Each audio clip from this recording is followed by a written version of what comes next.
Hello and welcome to video lecture number 14, which covers section 1.9, day 1, inverse functions. By the end of this lesson, you will be able to determine both graphically and algebraically whether two functions are inverses of one another.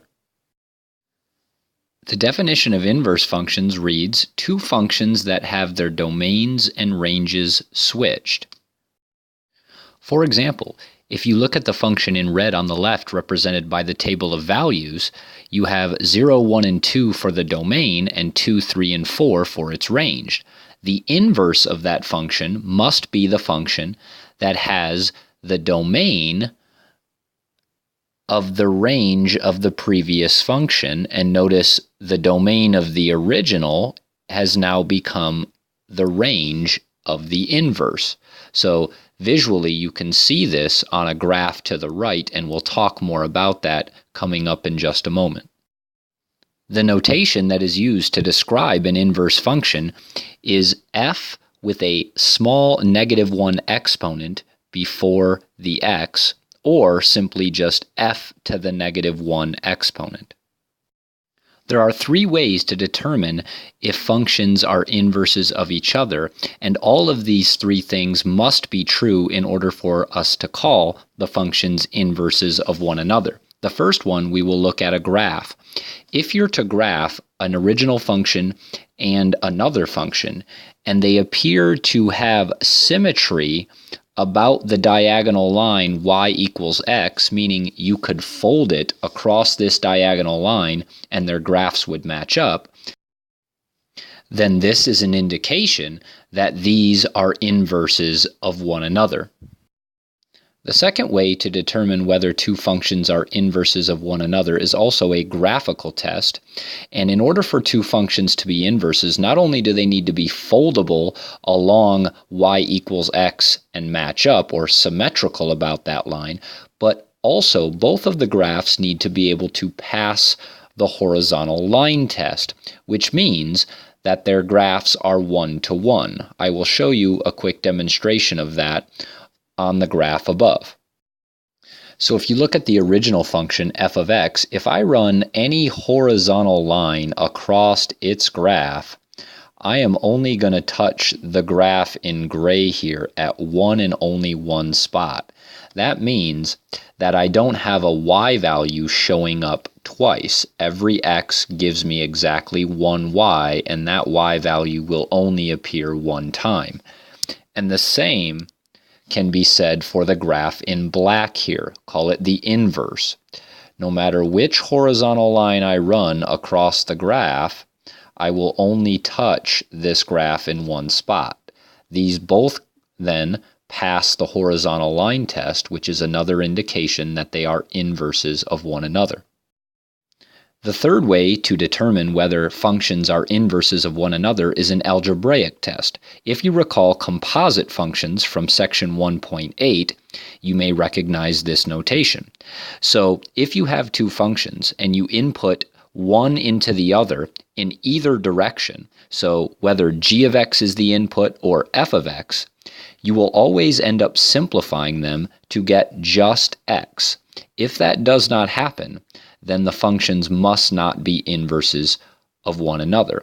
So all three of the things here that we've listed must happen in order for these functions to be inverses of one another. Example 1 asks us to determine whether the two given functions are inverses of one another, and asks us to do so algebraically. Well, the algebraic test involves composites. So what we must ask ourselves is, are both composites, f of g of x and g of f of x, able to be simplified to just x? So I will start by doing f of g of x first. By plugging in g of x into the function f, we end up with the cubed root of x minus 1 cubed plus 1. Now we will simplify. Well, the cube root of x minus 1 cubed will cancel itself out, and we are then left with x minus 1 plus 1. The minus 1 and plus 1 cancels to leave us with just x. So now we will try the composite g of f of x and see what that will simplify to. When you first plug in f of x into the function g, the result is shown here. Now we will simplify. What we see under the radical is x cubed plus 1 minus 1. What that ends up giving us is the cubed root of x cubed. So essentially just the plus 1 and minus 1 canceled. Now just like before, when you cube root an exponent of 3, those will also cancel. And so we are left with x. Since both of the composites ended up simplifying to x, we can say that yes, these are inverses of one another. So please take a moment and try examples 1b and c on your own and have them ready to check for tomorrow. I would also like you to try example 2 on your own, which is asking you, if you're given the function f of x, which one of the two, h of x or g of x, is its inverse? You can do it a number of ways, both algebraically or graphically, so try it and have that ready to check for tomorrow as well. So example 3 asks us to sketch the graphs given and prove or show that they are indeed inverses of one another. So I'll start with the function f of x equals x squared, or the quadratic parent.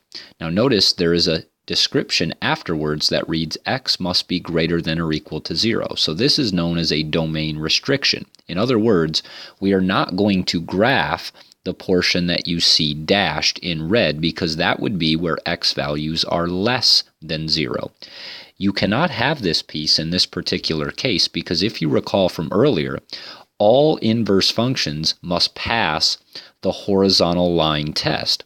So if I were to run a horizontal line over this graph, notice it would fail the horizontal line test. So that's why we must get rid of the second portion, or the portion that you see on the left of the y-axis.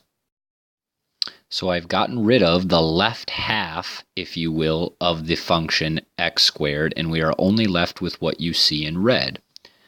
Now we will graph its inverse, the square root of x. And I will do this a number of ways, either by looking at a graphing calculator table of values or using my knowledge of the parent function, square root of x. So once you graph the square root of x function, notice the relationship between the two graphs.